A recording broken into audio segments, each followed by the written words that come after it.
За самбайцгаана уу та бүхэндээ энэ өдрийн мэндийг хүргье. За Венесуелийн ерөнхийлөгч за Мадуро гэж нөхрийг их нэртэй.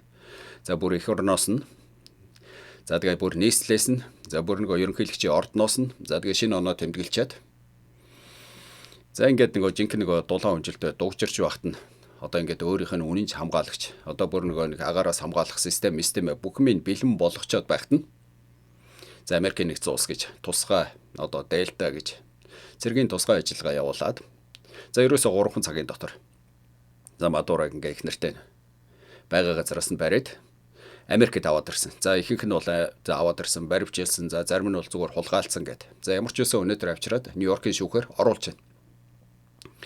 За өнөөдрийн бичлэг дээр ер нь энэ Мадурог за баривчлага яг юунаас болоод баривчилж юу. За тэгээд үйл явц яаж болов. За одоо ирээдүйд үр дүн ямар гарах юм гэдэг талаар зүгээр яг энэ талаар сонирхдаг хүний хувьд бас энэ тэндээс цуглуулсан, онцсон, судалсан мэдээлэлээ зүгээр сайхан товчхон бацаад их хэлээр ингээ та бүхэндээ хүргэе. За аль болохоор товчхон байхыг хичээнэ. Гэхдээ нэлээд удаан болж магадгүй. За хамгийн эхлээд Мадуро гэж юм бэ гэдэг. За Мадуро үнэхээр сайн хүн юм уу, муу хүн юм уу, баригдах ёстой хүн байсан юм уу? Эсвэл одоо яагаад олон баярлаад байгаа гэх мэтэр. За товчхон тодорхой ярихыг хичээе. За Мадурогийн хувьд бол одоо маш муу хүн гэдээ хэлчих болно. За хинд муу хүн ихээр за дэлхийн ертөнц гэж яриад байгаа. Зүгээр одоо өөрийнх нь Венесуелийн ард түмэнд маш муу хүн. За яагаад тэгэхээр Венесуел гэдэг улс нь өөрөө одоо яг ямар улс юм бэ гэдэг. За Венесуел нөгөө нэг газрын тос гэдэг. За бүр энэ дэлхийн одоо номер 1 нөөцтэй. Одоо бид нар чинь нөгөө Сауди Араб гэхэрл ямар баян билээ, ямар их газрын тостой билээ бүгд л ам шагшдаг тийм ээ. Гэтэл Сауди Арабаас бүр хамаагүй их газрын тосны нөөцтэй. За тэгээд дээрээс нөгөө чанараараа одоо тэр тос нь болохоор одоо хамгийн өтгөн гэж явд юм байна. Товчхондоо бол хамгийн эрэгтэй тос тэнд байдаг гинэ. Тэгээд дээрээс нь хүн амын хувьд ерөөсө 30 сая хүнтэй одоо энэ том улсуудтай харьцуулахад маш цөөхөн хүн амтай гэсэн 30 сая. За тэгээд газар зүйн байрлалын хувьд одоо ерөөсө мөнх ногооноор байдаг. Хизээч одоо үйл болтгоо. Ийм тааламжтай нөхцөлд байдаг. Энэ улс 30 сая хүнтэй. Ийм их газрын баялагтай харин өнөөдөр энэ Венесуел гэж улс одоо хөгжлөөр хүн амд орлого оногдох орлогоор за ерөн зүгээр л одоо энэ дэлхийн 200-аад улсуудаас одоо сүүлд мушгаа явж байгааг хэлчих болно. Тэгэхээр энд хэн буруутай юм бэ гэхээр мэдээж хэрэг эрх хөргч. За тэрэн дундаа энэ ерөнхийлөгч Мадурогийн бодлого одоо хамгийн гол үүргийг гүйцэтгэж байгаа. Тэгэхээр нэгэнт ийм одоо арт өмнө ийм байдалд хүргэсэн хүн энэ ерөнхийлөгчийн судлаас аль эрт явах ёстой байсан. Харин ч нэлээд удлаа. За нэг дахь асуудал. За хоёр дахь асуудал болохоор ерөнхийдөө хараа энэ улс нь болохоор түрүүн би хэлсэн нийт баг 30 орчим саятай. Гэсэн чинь өнөөдөр хүн амынх нь баг 30-аад байна. Одоо 8 сая хүн их орноосоо ингээд дөрвцэн. Одоо бүр ингээд талаар нэг тарцсан. За өдөр болгоо 2-3 мянган хүн гээд ингээ их орноосоо ингээ явж идэг гэнэ. Тэгэхээр ийм байдалд хүргэцэн. Тэгээд явсан хүмүүс нь болохоор дандаа улс төрийн шалтгаанаар эргэж буцах одоо газаргүй болсон. Ийм байдалд хүргэцэн хүн мэдээж эрг явах ёстой байсан. За цаашлаад энэ улс нь одоо тийм ээ ганцхан одоо саяны хэлдэг хоёр шалтгаанаас гадна одоо нэг хүний эрх хэрэгжүүлээ арчлал гэж юусоо байхгүй болсон. За нөгөө арчилсан одоо юуны гол хэмжүүр болсон сонгуул гэж ерөөсө болохоо болоод удцсан. За энэ хүний хувьд 2013 онд за нэг алдартай ерөнхийлөгч байсан Хьюго Чавес гэдэг. За нэг энэ нөхөр нас урсны дараа энэ нөхрийг одоо жинхэнэ баруунгаар нь байсан залгамжилж гарч ирсэн. За гэхдээ 14 оны сонгуул. За дээрэс нь 18 оны сонгуул гэдэг. Ерөөсө маш их бодлонтой болсон. За 18 оны сонгуулийг бол зүгээр л өөртцэн гэдэг. За энийг нь маш олон одоо улс орны нийтдээ дэлхийд дээр 200 гаруй улс байгаа шүү дээ. За энэний бараг 50 орчим нь гэж шүү. Ерөөсөө сонгуулийн үр дүн хүлээн зөвшөөрдөггүй. Тийм учраас энэ ерөнхийлөгч Мадурог албан ёсны ерөнхийлөгч гэж үздэггүй гинэ. Энэ нь бүр 2018 оноос одоо гэж байна. За өнгөрсөн жилийн сонгуул болсон. За энэ сонгуул бол маш их дөвлөнтэй болсон. Энийг бол одоо бүрэн л өөртцэн гэж үздэг. За сонгуульд оролцсон одоо нөгөө өрсөлдөгч намынхан угтаа бол сонгуульд ялсан ч гэсэн Мадуро одоо энийг хүлээн зөвшөөрөөгүй. Ингээ хүчээр ерөнхийлөгч болцсон гэдэг.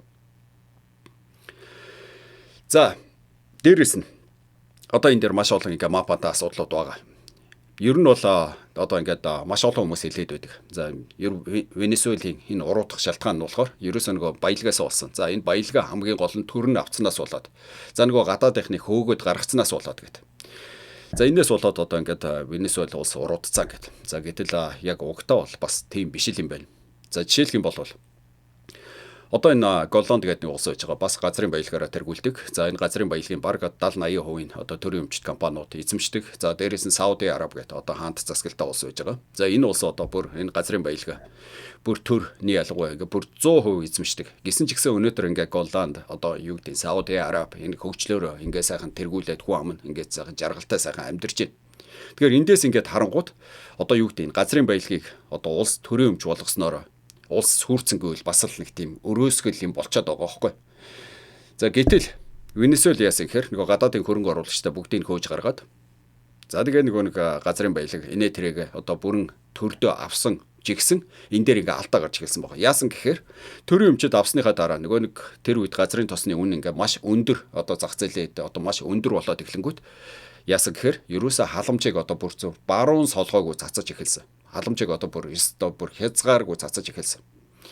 За ингээ Венесуэлийн одоо хүн болгоныг жаргаж яана гэдэг ингээд нэг сайхан лооцсон бариад ингээ явж исэн чинь нөгөө зах зээл дээр газрын тосны үн ингээ унсан байгаа. За унаад эхлэнгүүт одоо нөгөө нэг Венесуэл улс чинь төсвөө бүрдүүлж чадхаа болсон. Тэгээ нэгэн төсвөө бүрдүүлж чадхаа байсан болохоор урд нь өгчээс нөгөө халамжуудаа одоо бүгд ингээд өгч чадхаа байсан. Гисэн жигсэн бүх юм болж байгаа юм шиг ард түмэндээ ингэж ойлгуулахыг хичээсэн. За энэнийхээ үр дүнд одоо нөгөө нэг цаасан мөнгө гэдгийг одоо бүр ингээд хязгааргүй хэвлж ингээ гаргасан байт юм билээ. За ингэж явж байгаад за улмаар энэ нь одоо бүр ингээ даамжраад за тэгээд одоо нөгөө нэг жинхэнэ нөгөө нэг дотоод үйлдвэрлэж байсан одоо юу гэдэг гадаадаас одоо импортлон дээр хатуу хяналт тавиад одоо ингээ бараа бүтээгдэхүүн дээр одоо ингээ бүр хатуу хяналт тавьснаас болоод үндэсний үйлдвэрлэл гэдэг нь зүгээр тэр чигээрээ дампуурсан юм билээ. Одоо ерөөсөө бизнес одоо үйлдвэрлэл гэж байхаа болцсон. За тэгээ гадаадаас орж ирж байгаа импортон дээр ингээ хатуу хяналт тавьснаас болоод за явандаа нөгөө авилгал гэдэг чинь одоо бүр ингээд бүр эцэстэй тултал одоо бүр мэрэгжлийн дээд түвшин тултал ингээ бүр цэцгэлсэн байгаа. За энэний үр дүнд нь яасан гэхээр мэдээж хэрэг улс их орны одоо хөгжил унсан. Тэгэхээр одоо ингээд тийм ээ одоо байгалийн баялагаас ганцхан ингээд төрд авснараа энэ улсын хөгжилд ерөөсөө уруудсан юм биш. Ингээ маш олон одоо буруу бодлого энэ халамжийн бодлогыг дэндүү наазгаа тавьсан мөнгийг хэтэрхий их үйлдвэрлэсэн. За энээс болж одоо нэг инфляц бүр одоо супер дупер бүр хідэн энэ улсад дэлхийд бүр үзэгдээгүй өндөр хэмжээгээр инфляц өссөн. За дотоодын үйлдвэрлэлүүдээ бүгдийг нурааж унгаасан. За гадаадаас орж ирж байгаа импорт хатуу хяналт тавьснаас болоод авилгал одоо бүр дээд зэгтээ энэ дэлхийд байхгүйгээр ингээд цэцгэлсэн. За дээрэс нь хүний эрх хэрэгчлөө гэж юусоо байхгүй болсон, арчилсан сонгуул гэж юусоо байхгүй болсон. За тэгээ өөрөөс нь үзэл бодолтой үг хэлсэн энэ хүмүүсийг одоо улс төрийн шалтгаанаар маш хатуу шийтгдэг, шахдаг болсон. Иннээс болоод одоо хүн амынхаа нийтдээ ингээ 30 орчим хувь нь улс их орноос дөрвсөн гэх мэтэр ингээ маш олон шалтгааны улмаас ингээ Венесуэл улс ингээд одоо бүрэн ингээд одоо сүнцэн гэдээ илчиж болно. За ийм байхад нь энэ улсын ерөнхийлөх зайгаа тавьж өгөхгүй улам одоо ингээ бацхыг оролцсон. Тэгээд өөрийнх нь одоо гэр бүл эхнэр одоо ингээд улс төрд одоо ингээ хамгийн нөлөөтэй хүмүүс болж ингээд одоо бүр ингээд хатуу хяналт ингээд тогтоосон учраас энэ улсын орн ерөөсөө сүнхэн ингээд ойлгомжтой болсон. За энэнийхээ одоо нэг алдаа мадгийг одоо гадаадын хөрөнгө оруулагчдаа одоо гадаадын улсуудыг империалистуудаас болж ингээд одоо нэг улсын орондоо одоо жинхэнэ нэг тарих угаах үйл ажиллагааг жинхэнэ хүчтэй явуулж ийм хүмүүсээр өөрсдийгөө хүрээлүүлж эхэлсэн гэх мэтэр. За ингэсэн учраас одоо ингээд бусад улсууд нь ялгуу Америк нэгдсэн улс арга хэмжээ авах нь зүгээр цаг хугацааны асуудал байсан. За тэгэхээр Америк нэгдсэн улс энэ ерөнхийлөгч Трамп одоо энэ дээр зүгээр нэг юм сэтгэлийн хөдөлгөөнөөр эсвэл одоо ингээд нэр төрөөс сэргээх гэдэг ингээд давхиж ороод Мадураг улгаалцсан үгүй л дээ. Тэгэхээр Америк нэгдсэн улс гэдэг нь одоо бүр Трампаас өмнө одоо энэ хүнийг одоо бүр 2000 за байж энэ чи үлээ 20 онд за баг 17 8 оноос эхэлсэн гэдэг. 2020 онд одоо Мадураг барьж өгөх юм бол эсвэл одоо барьж өгөхт нь одоо маш тодорхой мэдээлэл өгөх юм бол туслах юм бол тэр үедээ 15 сая доллар өгнө гэжсэн. За тэр мөнгө нь бүр өсч явсаар байгаад өнгөрсөн онд бүр 50 сая доллар хүрсэн.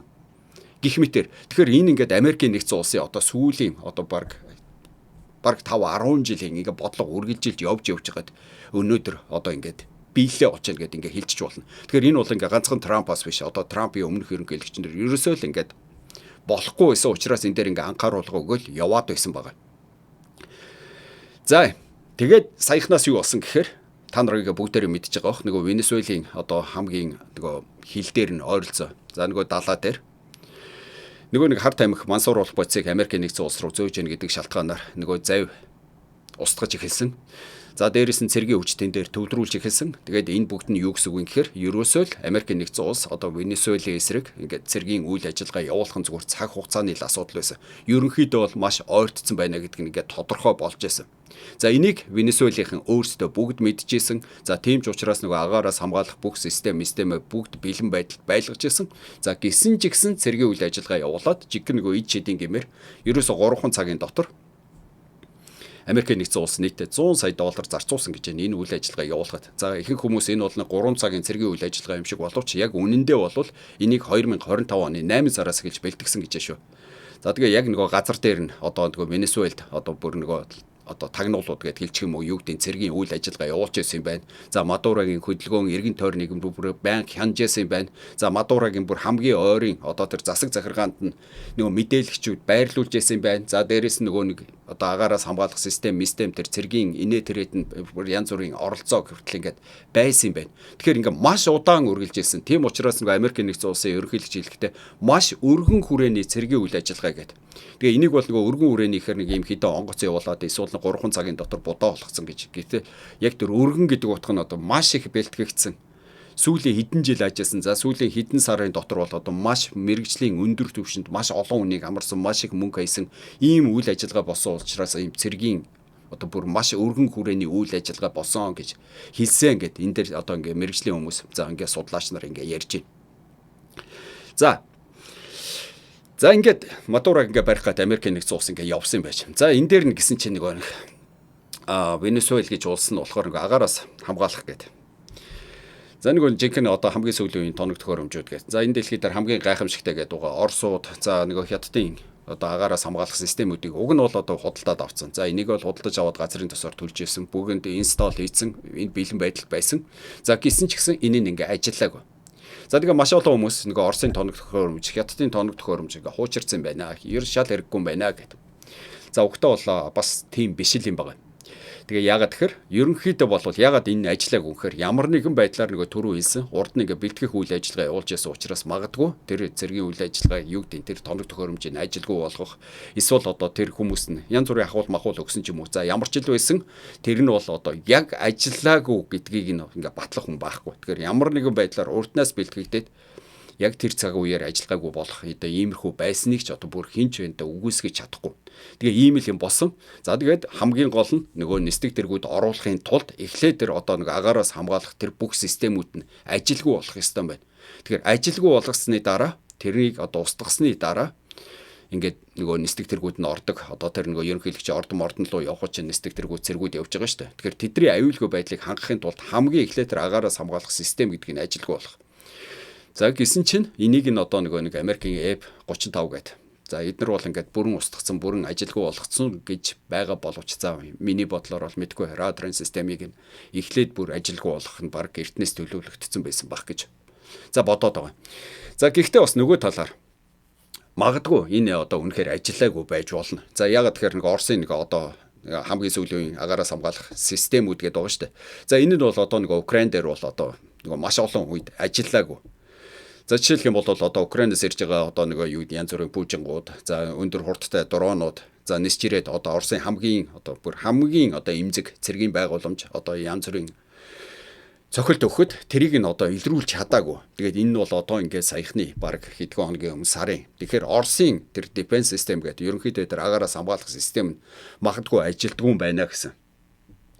За гэхдээ энийг бас одоо бүрэн одоо хинч бас нотолж чадахгүй. За нөгөө талаар Венесуэл нь болохоор нэг агаараас хамгаалах систем нь болохоор тэр Хятадаас бас авсан гэдэг. За Хятадх бол хамгийн сүүлийн үеийн хамгийн супер гэж яриад байгаа. За энийг бол дахиад ажилтгүй юм байна гэдэг. За гэтэл хамгийн сүүлд энэтхэг Пакистаны хорд мөргөлдөн болсон. За энэ дээр нөгөө Пакистан улс нь болохоор за Хятадаас энэ агаараас хамгаалах системийг авч хөрвүүлсэн байсан. За энэ дээр бол ямар ч байсан ажилласан нөгөө энэтхгээс явуулсан.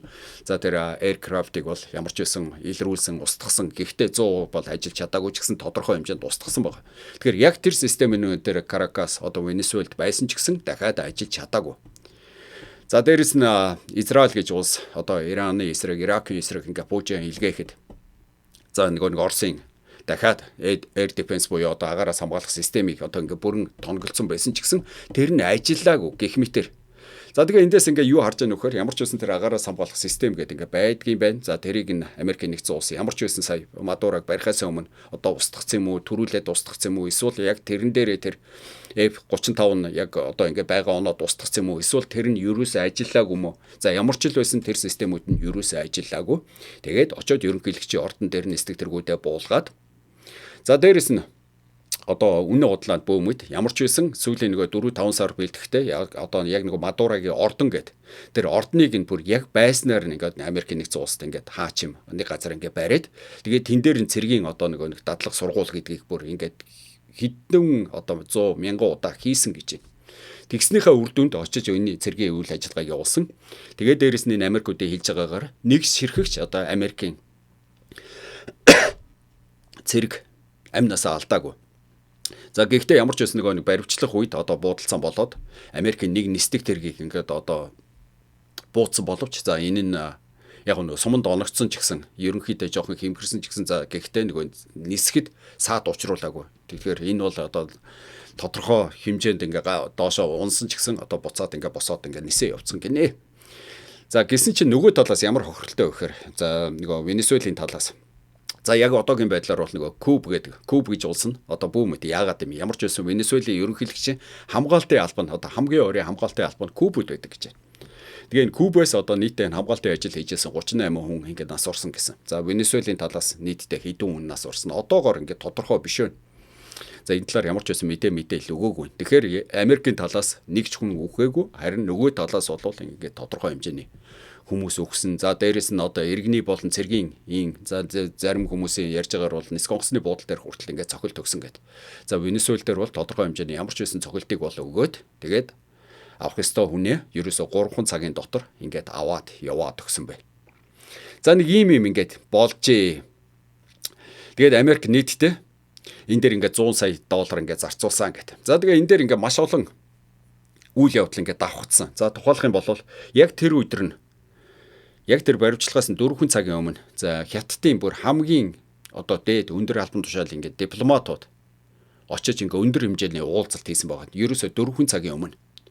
Тэгээд энээс хойш яг тэр өдрөө ингээд цохилт болсон. За тэгээ нэг Хятадын дипломатуудад тэр өндөр албаны тушаалтнуудад яг ямар үйл явдал одоо тохиолдсныг хинч мэдэхгүй. За тэрийг бол одоо Хятад чийлээгүй.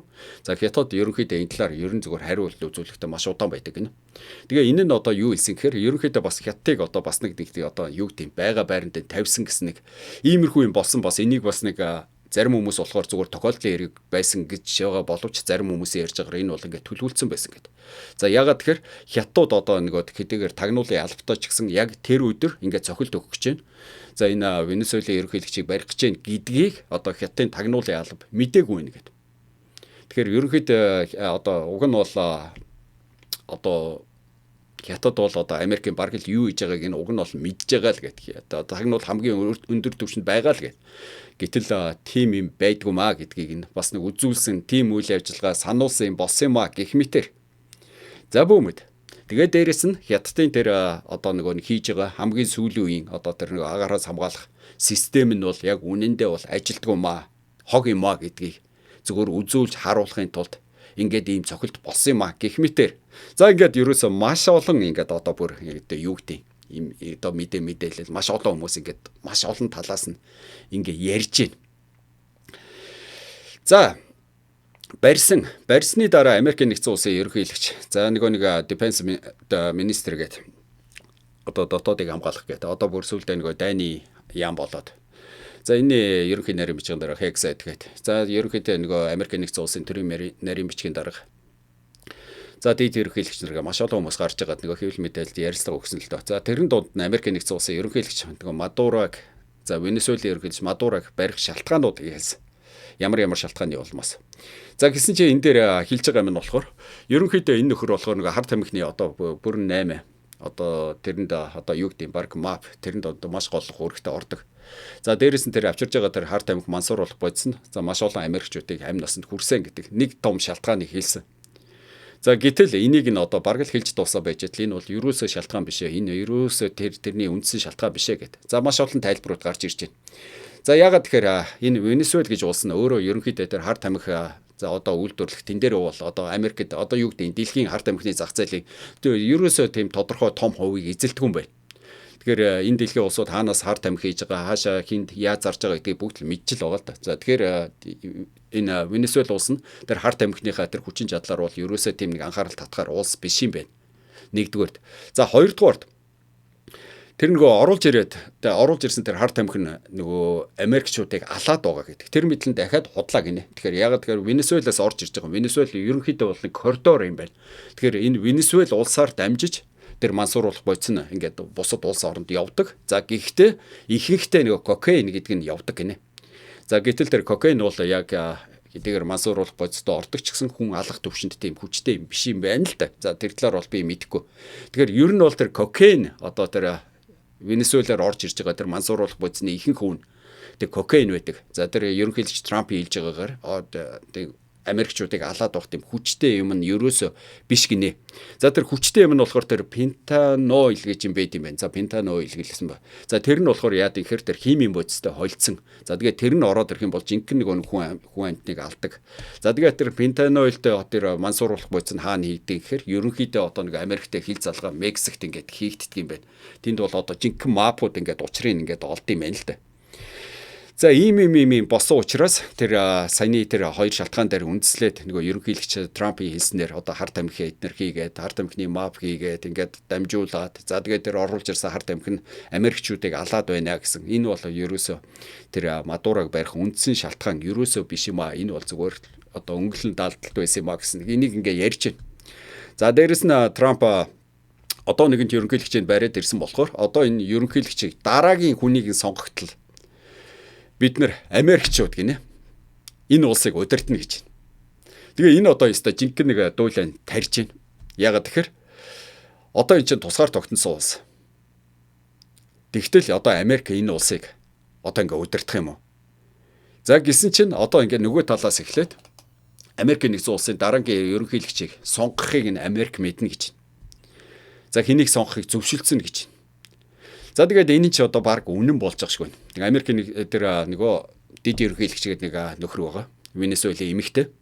За тэр дид ерөнхийлөгч нь нөгөө Мадурог баригдсны дараа маш хүчтэй мэдээлэл хийсэн л дээ. Энэ дээр болохоор яг хууль ёсны ганцхан ерөнхийлөгч нь бол Мадуро. Тэгээд энэ Мадурог энэ манай улс бол одоо хин нэгэн улсын колони байхыг хизээч хүлээн зөвшөөрөхгүй гэдэг. Энэ нь бол товчхондоо бол Мадуро бол хууль ёсны ерөнхийлөгч байсан. За хин нэгэн манай улсыг удирдахгүй гэдгийг маш тодорхой ингээд телевизээр хэлсэн байгаа. За энээс уснуу магадгүй нэг урд нь болохоор одоо энэ эмэгтэй дид ерөнхийлөгчээр энэ улсыг удирдна гэжсэн чинь дахиад Трамп гарч ирээд мэдээлэл хийхдээ за энэ хүнээр удирдуулахгүй. Энэ хүн бол одоо улсыг орноо удирдах тийм чадвар байхгүй. За ягаад тэгэхээр ерөнхийдөө одоо нэг ерөнхийлөгчөөс гадна одоо энэ цэрэг гэж зэвсэгт хүчин гэдэг. Тэр зэвсэгт хүчинд одоо итгэгдсэн зэвсэгт хүчнийг удирдах чадах тэдний итгэл авсан хүн байх ёстой гэдэг. Энэ эмэгтэй бол тэр зэвсэгт хүчин таалагддаггүй тэдний дэмждгийг авч чадахгүй учраас болохгүй гэдэг.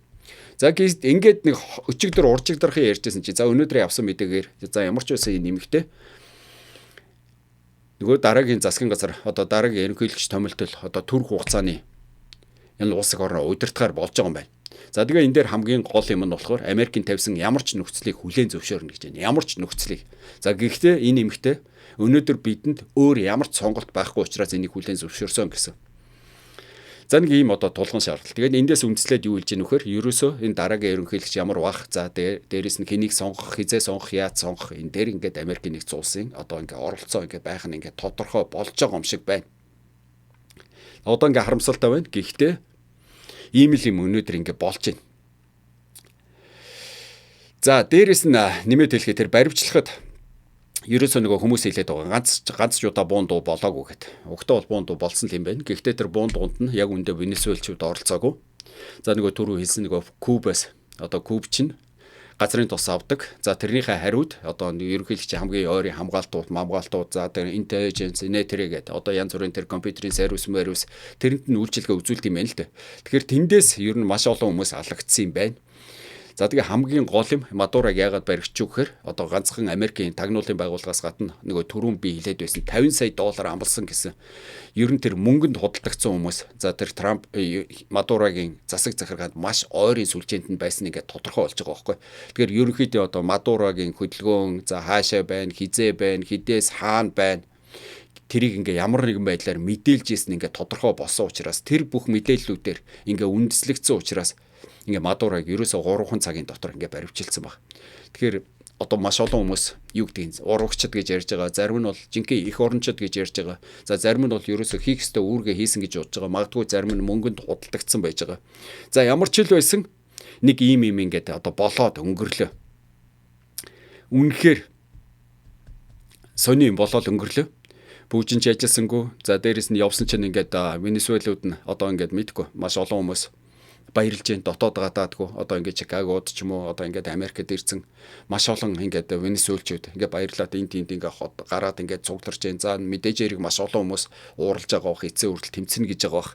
Юу болохыг одоо бүүм эд. За нэг юм болоод өнгөрсний дараа дэлхийн улс их орнууд яав гэхээр за мэдээж эрэг Латин Америкийн маш олон улсууд нь ялангуяа за Колумбия, Куба гэд. За дээрэс нь Орос, Хятад гэд маш олон улсууд нь ялангуяа Орос, Хятад гэд. За энэ хууль ёсны ерөнхийлөгч энэ Мадурог Америкийн нэгдсэн улс за тавьж явуулах ёстой, суллах ёстой. За тэгэхгүй бол хатуу арга хэмжээ авна гэд. Маш хүчтэй анхааруулга тавьж байна. За гэхдээ яг үндэ бол анхааруулгын тоож байгаа ч юм алга. За энэ талаар би бас нэг жоохон цаашлаад ярина. За одоо тэгэхээр дараагийн үе шатанда яагаад энийг Трамп ийм одоо эрсдэлтэй үйл ажиллагааг явуулчих вэ? Тэгэхээр би түрүү ярьсан Америкийн нэгдсэн улсын одоо баг сүүлийн за ямар ч байсан багаар утгад 5 6 за магадгүй 10 20 жилийн төлөвлөгөө энэ ингээ Мадурог зайлуулах Мадурог буулгах нь энэ Америкийн одоо баг үе үеийн ерөнхийлөгч нарын ийм төлөвлөгөө хүсэл байсан баг. За гисэн ч тэр үедээ хийж болох байсан юмыг яагаад хийгээгүй? Яагаад одоо ингээ Трамп хийчихв гэд. Тэгэхээр урд нь ингээд хийж болох байсан юм ч гэсэн хийгээгүй. Гэтэл яагаад Трамп хийчихв гэд. За гисэн чинь одоо ингээ Трамп ерөнхийлөгч болоод 2025 оны энэ чинь 1 сарын 20-нд тангараг үргэсэн шүү дээ. Тэрнээс хойш одоо ингээ яг 1 жил болж байна. За гисэн чинь 1 жилийн дотор одоо яг үннийг хэлэхэд Америкчууд за бүр Трампд үнэхээр сэтгэл хангалуун. Одоо нэг Пол манайхаар бол юу гэдэг вэ нэг юм одоо хүмүүсийн нэг санал асуулга гэдэг байдیں۔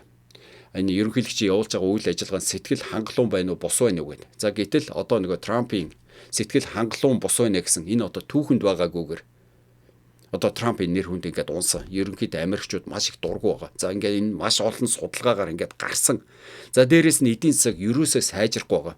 За энэ нөгөө ковид гэж инээ тэрэгээс оошлаад одоо ингээд за ингээд гарч ирснээс хойш нөгөө маш олон цагаачтыг ингээд Америкчуудын ажлын байрыг ингээд булааж аваад байгаа. Тийм учраас эдрийг ингээд явуулах ёстой гэдэг. За өнөөдрийн байдлаар мэдхгүй одоо зарим тохиолдолд 2 сая гэж байна, 4 сая гэж байна, 8 сая гэж байна. Ингээд цагаачтыг хөөгөөд гаргацсан гэдэг. За хөөгөөд гаргацсан бол тэр хэмжээний ажлын байр яагаад үүсэхгүй байгаа юм бэ гэдэг.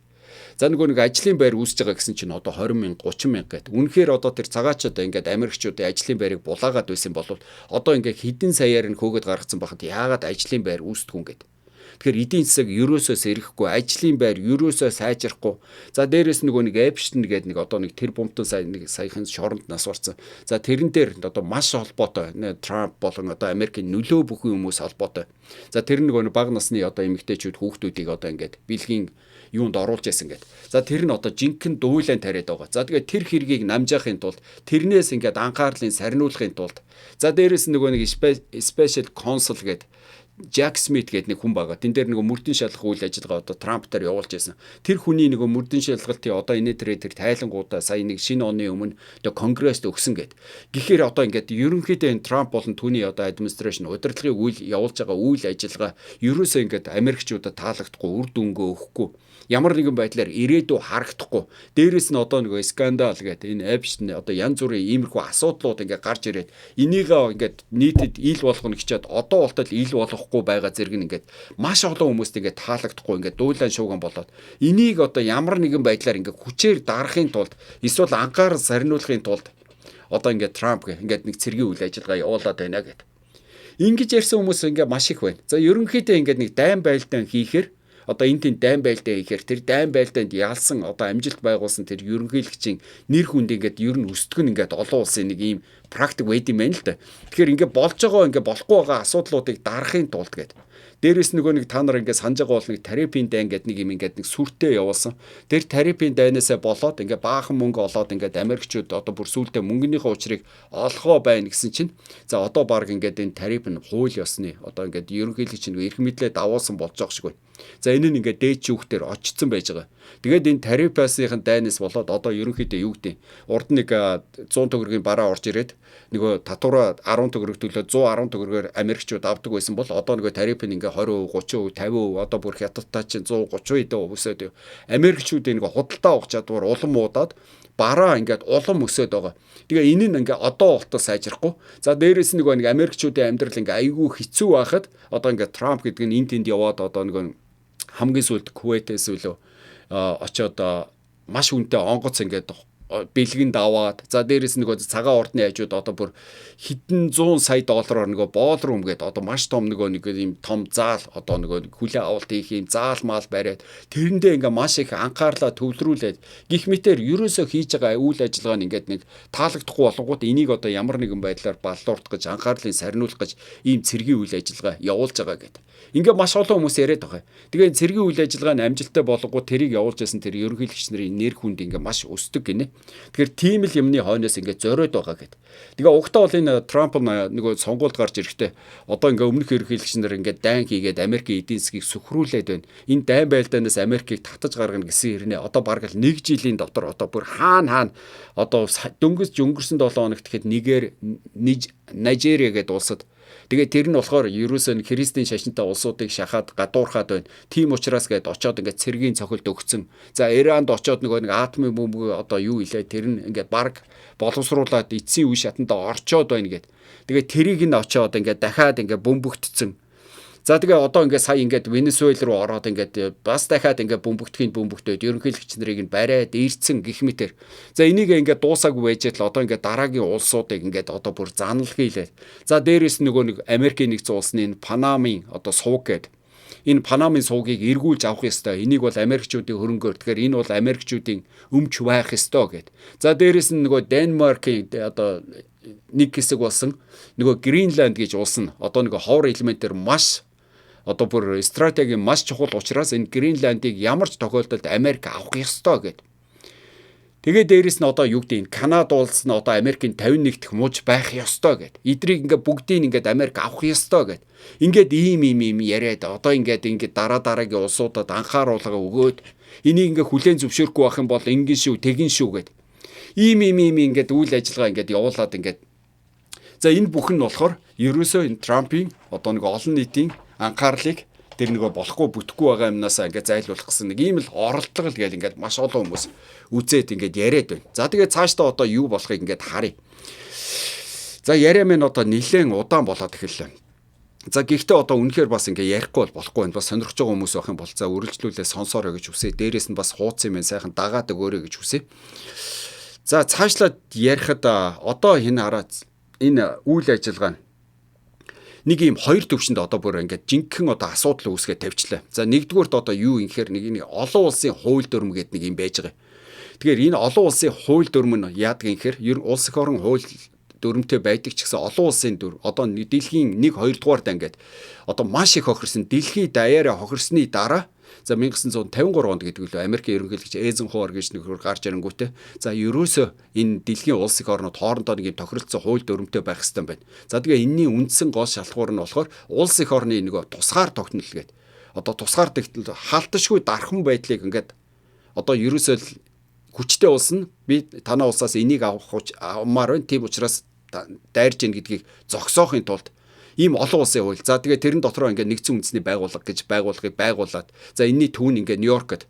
Тэгээ энийг ингээд аль 53-ыг шийдсэн юм байна. Одоо ингээд их орны дайны дараа. Тэгээ энэний хамгийн гол зорилго нь болохоор одоо улс орны тусгаар тогтнол энийг одоо жинхэнэ баталгаажуулж. За тэгээ энэний манлаад нэг Америкийн нэгдсэн улс явж. Тэгээд ерөнхийдөө одоо инх тайван хүний эрх хэрэгжүүлээ арчлалыг хамгаалж ингээ маш олон жил явж исэн улс нь өнөөдөр ингээ шинэ ерөнхийлөгч гарч ирснээр одоо ингээ байдлыг бүр ойлгомжгүй болгоод тавьчлаа. Энэ нь болохоор одоо юу гэхээр ерөөсөө энэ дэлхий дээр энэ одоо нэгдсэн үндэсний байгууллага гэж хэрэгтэй юм уу? Ийм олон улсын хууль дүрм байгаад ч юу н ашигтай юм уу?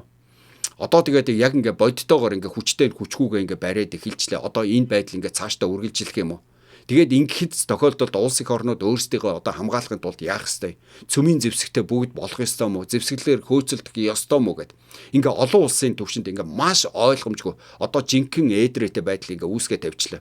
За энэний үр дүн одоо ерөөсө дөнгөж саяхан хойц солонгосын нэг Ким Жон Ун гарч ирээд за Америк ийм ойлгомжгүй ийм одоо төрөмгийлэгч байдаг учраас за хойц солонгос ерөөсө ямар ч үнээр хамаагүй цөмийн зэвсэгтэй болох нь ингээ номер 1 асуудал байсан. Тийм учраас одоо Ираныг ч гэсэн маш хурдан цөмийн зэвсэгтэй болоорой гэх мэтээр ингээ уриалаад ингээд гараад ирж байна. За тэгээ маш олон одоо улсууд одоо ингээд одоо цэрэг зэвсэгтэй маш их мөнгө зарцуулна. Энэ дээр ингээ анхаарах цаг нь болцсон байна гэд. За ямар ч байсан нөгөө нэг дэлхийн 2 дугаар даанаас хойш ингээ чимээгүйсэн Герман, Японууд ингээд одоо тодорхой хэмжээний мөнгө зарцуулна. Цэрэг зэвсэгтэй анхаарна гэдгээ ингээд яриад эхэлчлээ.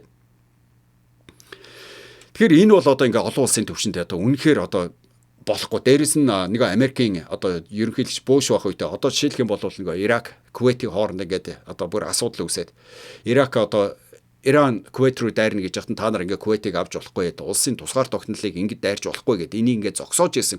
Энэ түүхүүд нь одоо жинхэнэ ингээ түүх болоод ингээ үлдчих шиг байна.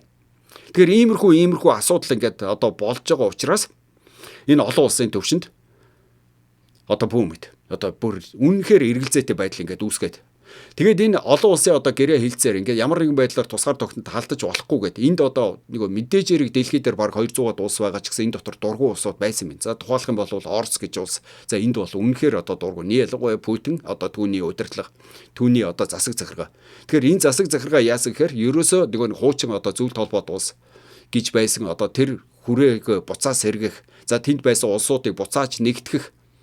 За тэгээ тэрэн дундаа одоо бүр Украиныг одоо буцааж авах, Украины одоо зүүн хэсгийг авахаа бүр ил тод ингээд маш олон зарлж байсан. Бүр сүүлийн 10 жил ингээд одоо эндээ ингээд за цаашлаад ингээд Европод өөрийн нөлөөгөө ингээд тогтоох гээд. Тэгээ энийг одоо ингээд хүсчээсэн учраас энэ олон улсын гэрээ хэлэлцээр ийм тийм одоо тусгаар тогтнолд хандаж болохгүй гэдгийг энийг зүгээр эсэргүүцчихээс улсуудын нэг нь ингээд орсон юм байна. Гэтэл энэ дээр одоо ингээд яг нөгөө баталгаа нь болж байсан ингээд хүний эрх хэрэгжүүлээ арчлыг одоо жинхэнэ баталгаа нь болж байсан. Жинхэнэ олон улсад цагдаа нь болж байсан. Болж бүтэхгүй юм байх юм бол очоод болгож байсан бүтээж байсан Америк гэж улс нь. За ямар ч байсан тэр одоо замаасаа хазаасан. Одоо ингээд маш олон улсын орны итгэлийг алдсан ийм ингээд болж байна. За дээрэс нь Америкийн нэгдсэн улсад юу болж байгаа юм гэсэн чинь за Америкийн нэгдсэн улсад ямар нэгэн байдлаар цэргийн цохилт өгөх гэж байгаа бол дайн эхлүүлэх гэж байгаа бол за энэ дээр одоо дайныг эхлүүлэх ганцхан эрх нэг конгресс дээр юм байна. За хэдийгээр ингээд тусгай одоо цэргийн үйл ажиллагаа ерөнхийлөгч ингээд явуулах хэрэгтэй ч гэсэн за энийг 24 цагийн дотор 48 цагийн дотор конгресст одоо ямар нэгэн байдлаар мэдэгдэж явах хэрэгтэй байна. За гэтэл энэ ерөнхийлөгч Трампын явуулж байгаа бодлого нь конгресст ерөөсөө мэдэгдээгүй. За нэг ялангуяа саяны Венесуелийн цохилт нь болохоор ерөөсөө конгресст мэдэгдээгүй. За дээрээс нь Нижер дээр хамгийн сүүлд Иранд очиж цохилт өгсөн эдрийг ерөөсөө мэдэгдээгүй. Ерөнхийдөө болвол нэг Америкийн хууль тогтоох хамгийн дээд байгууллага буюу конгрессыг одоо ингээд үлд олсон.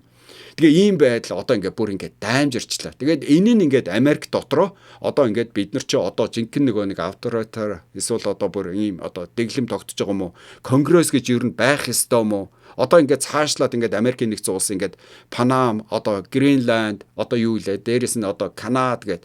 Тэгээ дээрээс нь одоо энэ Америкийн одоо ер нь энэ Өмнөд Америкийн Хойд Америкт ноёрхлоо ингээд тогтоох гээд байгаа юм уу? За дээрээс нь очиод ингээд тусгаар тогтносон улсыг Америк улс ингээд удирдах гээд байгаа юм уу? Одоо ер нь ингээд хаашаа яваад байгаа юм гэсэн.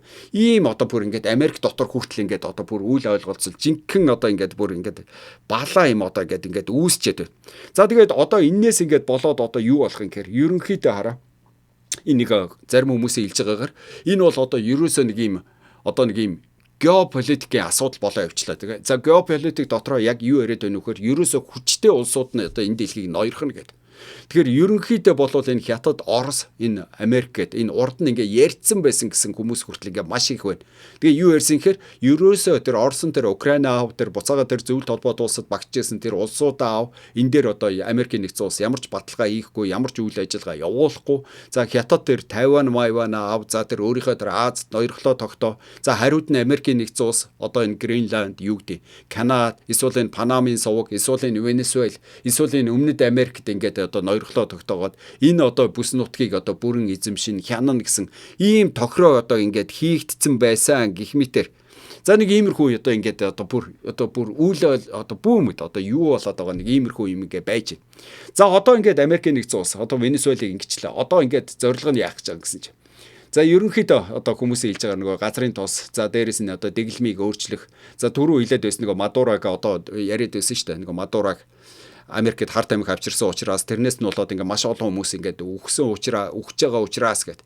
За гэтэл яг энэ нь бас ингээд бас их сонирхол төрүүлээд. Ягаад тэгэхээр энэ дээр сая өнгөрсөн жилийн 12 сард за нэг Америкийн нэгдсэн улсын ерөнхийлөгч за Трамп чинь дахиад за нэг Өмнөд Америкийн нэг улсын заавч ямар улс вүлээ тэр улсын ерөнхийлөгчд одоо нэг юу гэдэг вүлээ Барден буюу одоо тэрийг нэг өршөөсөн байгаа, уучлсан байгаа.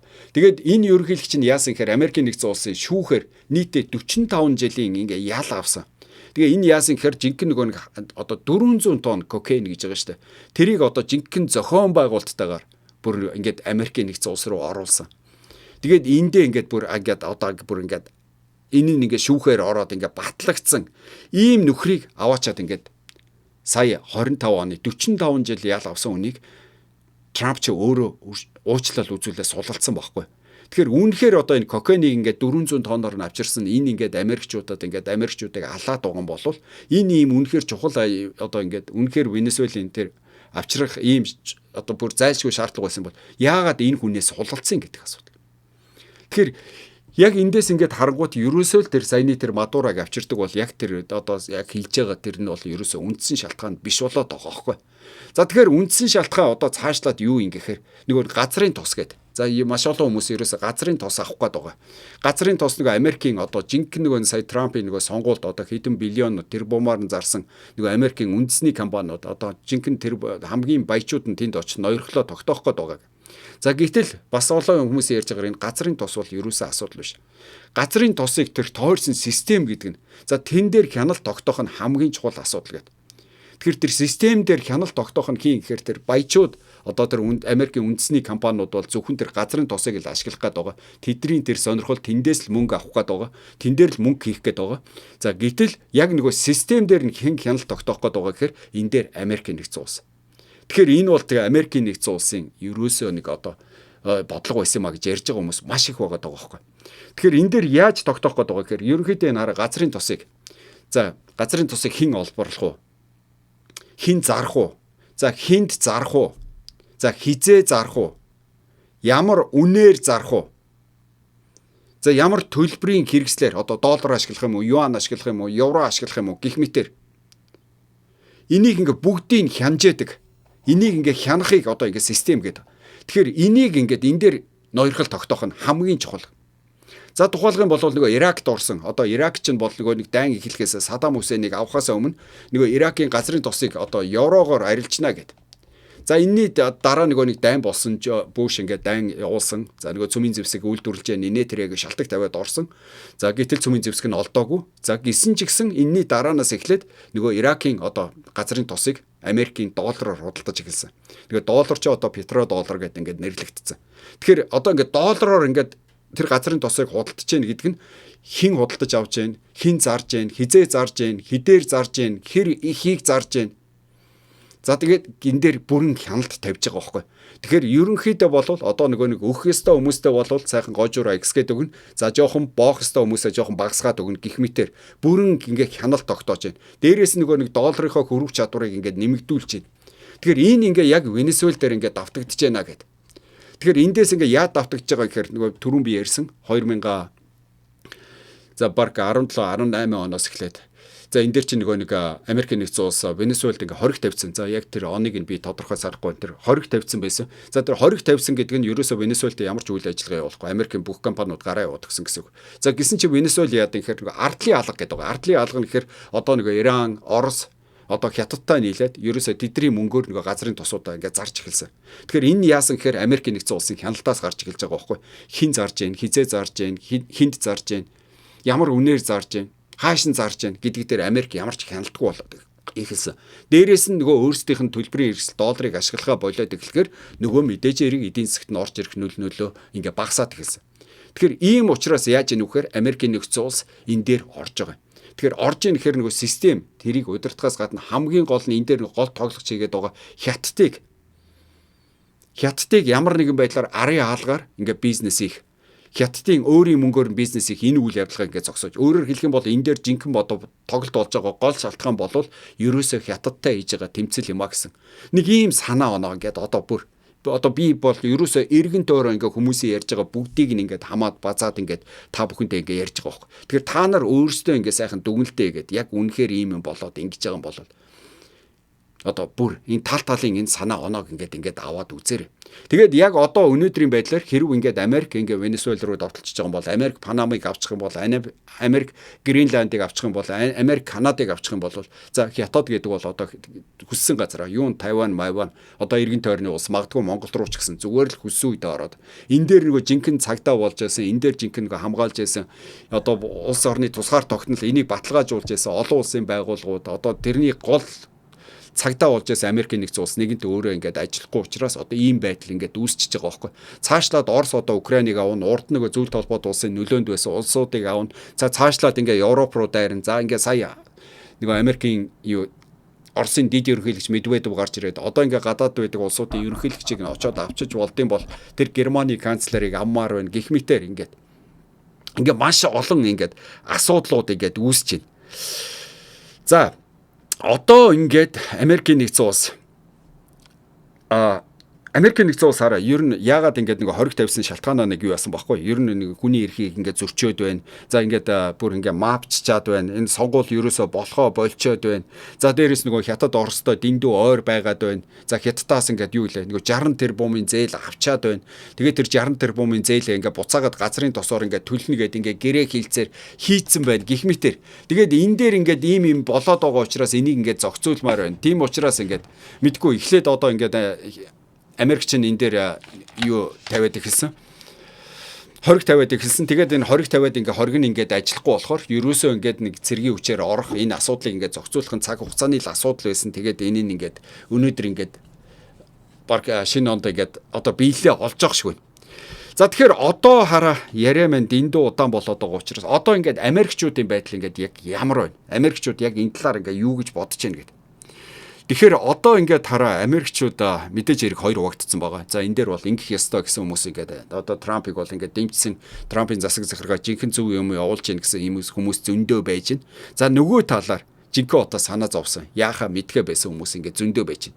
Одоо нэг түрүүн яриад байсан нэг арчлал хүний эрх чөлөө юу илээ нэг олон улсын цагдаагийн одоо үүргийг гүйцэтгэдэг. За тэгээд жинхэнэ нэг одоо нөгөө барууны бодлого гэдгийг одоо хамгаалж явж байсан энэ одоо гол нөгөө инх тайвныг хамгаалж байсан инх тайвныг одоо жинхэнэ баталгаажуулж байсан энэ улс одоо ингээ байраа юу ачаар энэ дайны дэлхий юу болох юм бэ гэд.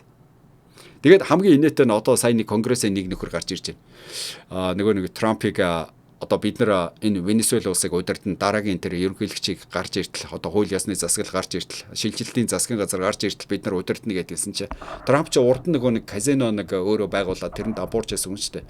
Тэгэхээр энэ ингээд одоо нэг казино удирдах чадахгүй хүн одоо юун тэр өмнөд Америкт очоод тэр 30 сая хүнтэй улсыг удирдах юм бэ гэд. Тэгээд энэ нь одоо тэгээд хилцэн тэр конгрессийн нэг тэр нь одоо бүр дуйлан тавиал энийг ингээд хаасаагүй ингээд явж гин. За дээрээс нэг түрүүн би хэлсэн нэг Орос Хятад нэг улсууд анхааруулга өгөөд.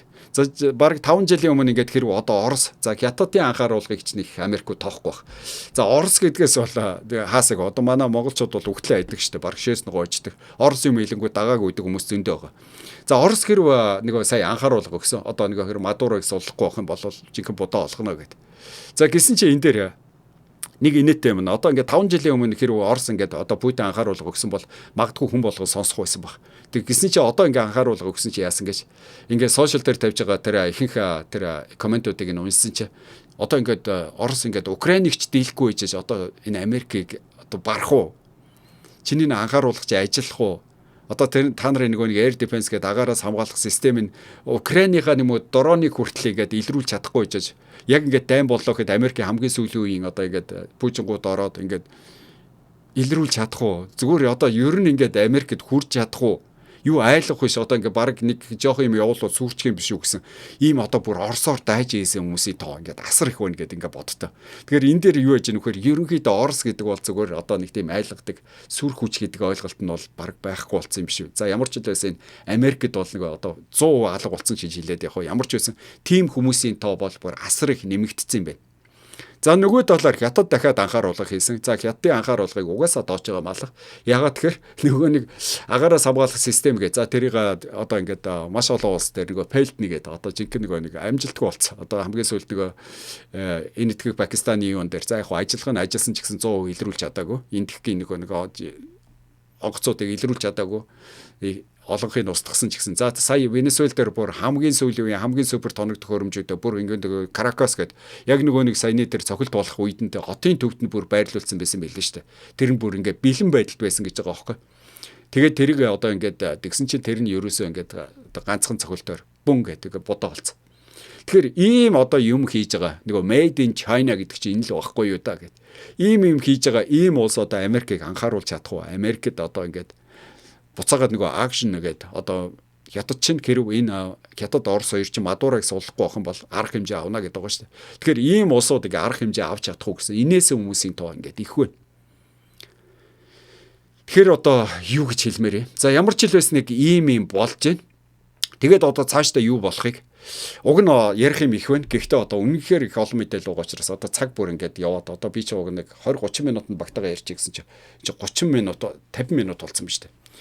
За тэгэхээр бичлэгээ өнөөдөртөө ингээд өндөрсгчээ. Тэгээд манайхан хуудас юм сайхан дагаад за энийг бас нэг сонсъё мэдүүлэх гэсэн хүмүүс байх юм бол цааш нь бас шеэр хийгээ түгээгээд за тэгээ нэг гол нь өөрийнхөө мэдж байгаа юмнуудыг энэ доор комент хэсэг сайхан бичээд өгөөрэй. Тэгээд энэ талаар бас нэг яг нэг ярмаар бас нэг үнэхээр бас хүмүүстэй хуваалцмаар юм байх юм бол надтай бас холбогдоор яг нэг одоо энэ интернетийн нэг гоё цаг үе үүсчихэд байна шүү дээ. Зүгээр л хэдүүлээ сайхан холбогдоод гоё хамтдаа ингээ гоё видео хийж ингээ гол нь хүмүүст ингээ мэдээлэл хүргэж болохоор байна шүү дээ. Тэгэхээр энэ төлөө одоо асар их мэдлэгтэй ийм тийм хүмүүс байх юм бол холбогдоор.